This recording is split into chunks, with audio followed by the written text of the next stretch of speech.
근데 지금 벌써 미국에 계신 분들의 커뮤니티에 올라오는 글들을 보면은 한국 분들도 한국어 인식이 정말 잘 된다. 그냥 예를 들어 뭐 유튜브로 그냥 틀어놨는데 이거 그냥 다 인식이 잘 된다라고 말씀을 주시는 부분들이 있습니다.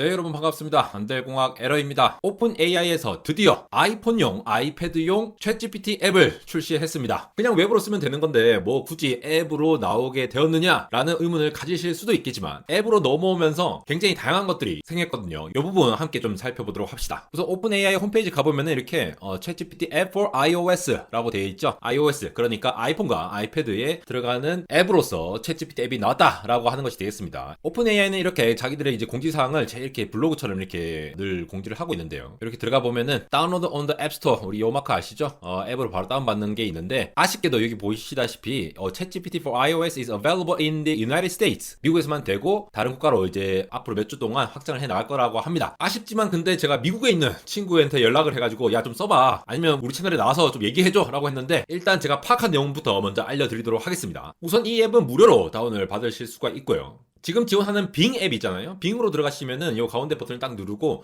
음성으로 질문을 하고 거기에 대한 대답도 음성으로 받아들일 수가 있잖아요. 그런데 아무래도 오픈 AI 같은 경우에는 나중에 플러그인도 확장하고 마이크로소프트와는 다른 루트를 타려고 하고 있는 것으로 보입니다. 제가 여자친구 만드는 법 이렇게 질문을 했더니 저렇게 대답을 해주고 있는 것을 보실 수가 있죠. 여기 또 TTS로 해가지고 음성으로도 나오고 있으니까 이것 자체는 그렇게 놀라운 기술은 아닙니다. 여기에 숨겨진 의미를 또 봐야겠죠. 그런데 오픈 AI가 챗GPT 앱을 통해서 음성 인식 관련된 내용을 한다는 부분들 어떤 의미를 가지는지 좀 살펴봐야겠죠. 아까 말씀드린 대로 마이크로소프트 빙과는 차별화된 다른 챗GPT만의 앱을 나간다라는 부분들, 그러니까 기존에는 사실 뭐 앱을 통해서 이러한 음성 인식이라든가 이런 거를 지원을 하기 위한 앱이 사실상 빙 AI가 유일했잖아요. 그리고 앱스토어에 들어가서 챗GPT 쳐보면은 지금 보시다시피 뭔가 이 오픈 AI와 비슷한 이 모양 문구를 사용한 다양한 AI 앱들이 있는데 이건 공식적으로 출시한 앱들이 아닙니다. 그러니까 실질적으로 우리가 쓸모있게 GPT-4를 사용한다라고 봤을 때는 그런 앱으로서 기능을 하는 것이 빙 AI가 전 세계적으로 거의 많이 사용되는 추세였죠. 그런데 챗GPT 앱을 따로 사용을 한다? 여기서만 지원하는 뭔가 특별함이 있어야 될 겁니다. 이 부분을 제가 미국 친구를 통해서 파악한 부분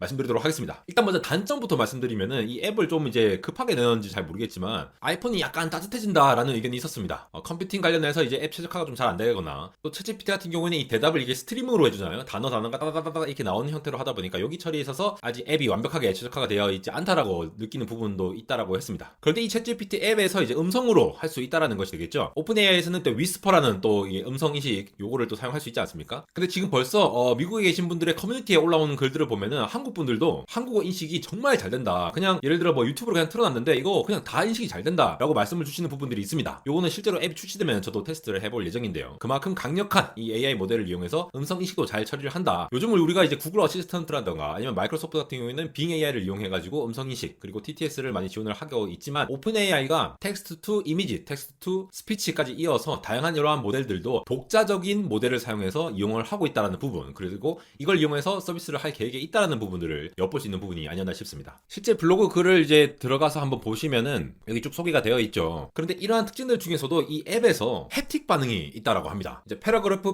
사이에 이렇게 한 가지 이렇게 띄워져서 나올 때도 있잖아요. 그럴 때의 햅틱, 그리고 단어가 생성될 때마다 햅틱, 이 햅틱 크기와 강도, 이 길이 같은 것들을 조절해가지고 굉장히 뭔가 이렇게 쭉쭉쭉 잘 생성되네 하는 이 체험성을 굉장히 극대화하는 형태로 만들었다고 합니다. 오픈AI 소개 페이지에서도 우리가 햅틱 진짜 기가 막히게 구현했어 라고 이제 강조를 하고 있더라고요. 그래서 대충 이제 그냥 진동이 있는 게 아니라 딱 생성되는 그 타이밍과 이 문단 딱 전환 요거를 따다닥 하면서 이게 지금 뭔가 진짜 말 그대로 생성되고 있구나 라는 느낌이 잘 전달될 수 있도록 이렇게 만들었다고 하고요. 그런 거 보면 이제 구글 바드 같은 경우에는 이제 원기옥을 모아가지고 한 번에 빵 이렇게 내놓는 스타일이잖아요. 근데 그게 좀 더 빠른 느낌이 있어요. 바드가 정말 좀 더 이게 좀 더 대답을 빨리 해주는구나 라는 느낌이 있는데 확실히 뭔가 챗GPT에 익숙해서 그런지 이렇게 스트리밍으로 나오지 않으면은 그러니까 뭔가 느리다 답답하다는 느낌이 있잖아요. 챗GPT가 이제 앱으로 넘어와서도 이런 스트리밍을 그대로 이렇게 구현하면서 햅틱까지 지원을 하는 걸로 보시면 되겠고요. 이쯤에서 보시면은 바로 챗GPT의 이 모바일에서의 생태계 확장성에 대해서 구글과 이제 정면으로 대결을 하는 모습으로 가는 게 아닌가 싶습니다. 사실 챗GPT 앱스토어에 들어오는 것이 쉽지가 않았던 시절이 있었습니다. 이거 월스트리트 저널의 이제 기사인데요. 애플이 챗GPT 앱을 이제 막았다라는 얘기가 나오는 것이 앱스토어들이 이 AI의 이 잠재적인 이 위험성이 있다라고 판단해서 앱스토어에 못 들어왔다라고 얘기를 한 게 불과 지난 3월이었거든요. 그런데 현재 미국에서 릴리즈된 오픈 AI의 챗GPT의 등급이 12세 이상 등급으로 되어 있습니다. 월스트리트 저널에서 보도가 됐던 때만 하더라도 17세 이상의 제한을 걸고 제약들이 많이 있었는데 지금은 12세 이상 등급으로 한 거 보니까 대답을 어느 정도 이렇게 능수능란하게 잘 했다거나 애플과의 협의가 있었지 않았나 싶은 부분이 있네요. 그런데 그런 부분들이 있죠. 애플이 이제 페이스북에 개인정보를 이제 주지 않겠다라고 선언한 것처럼 챗GPT 역시도 이 앱을 사용한다면은 사용자들이 이제 그 선택을 하는 것에 따라서 개인정보를 이제 얻을 수 없는 그런 부분들이 있을 수 있겠습니다. 약간의 커스터마이징에 문제가 있을 수도 있지 않겠냐라는 부분이 있는데 이거는 이제 애플과 같이 상의를 해서 만들어 나갈 부분이 되겠죠. 여기서 이제 오픈 AI의 모바일 앱 진출과 관련된 정말 큰 의미를 한번 되짚어볼 필요가 있습니다. 구글은 지금 안드로이드 진영이잖아요. 이미 모바일에서의 플랫폼을 굉장히 크게 구축을 하고 있고 선점을 하고 있는 입장입니다. 그런데 AI 같은 경우에는 오픈 AI가 더 앞서서 이제 구글이 급하게 이렇게 막 많이 내놓고 있죠. 이번 구글 I.O. 2023에서도 다양한 내용들이 나왔지만 AI가 주축이 되었던 게 바로 그런 이유가 아니었나 싶습니다. 그런데 이제 챗GPT 기반 모바일로 이제 편향이 되어가지고 점차 이 앱을 중심으로 애플도 그렇고 안드로이드도 그렇고 어느 모바일 생태계에서나 이거를 잘 이용할 수 있다. 그리고 뭐 햅틱 반응을 비롯해서 모바일 환경에서 이 챗GPT를 활용할 수 있는 다양한 플러그인들을 점차 지원을 해 나간다거나 아니면 뭐 사진이나 동영상을 바로 업로드할 수 있다거나 이런 다양한 디바이스 측면에서의 지원을 점차 확장을 해 나갈 수가 있겠죠. 더군다나 모바일 앱 기준으로의 플러그인을 점차 확장을 해 나간다라면은 이 모바일 생태계도 구글 못지않게 시장을 확장해서 나갈 수 있는 그런 부분들이 있을 수 있겠습니다. 이렇게 오픈 AI의 모바일 앱 챗GPT 출시와 함께 아직은 미국만 출시를 해서 조금 아쉽기도 하지만 미국에 있는 친구와 커뮤니티의 반응들을 모아서 또다시 모바일 생태계에 새로운 판을 깔려고 하는 오픈 AI 소식을 빠르게 알려드리고 있는 안달공학 에러였습니다.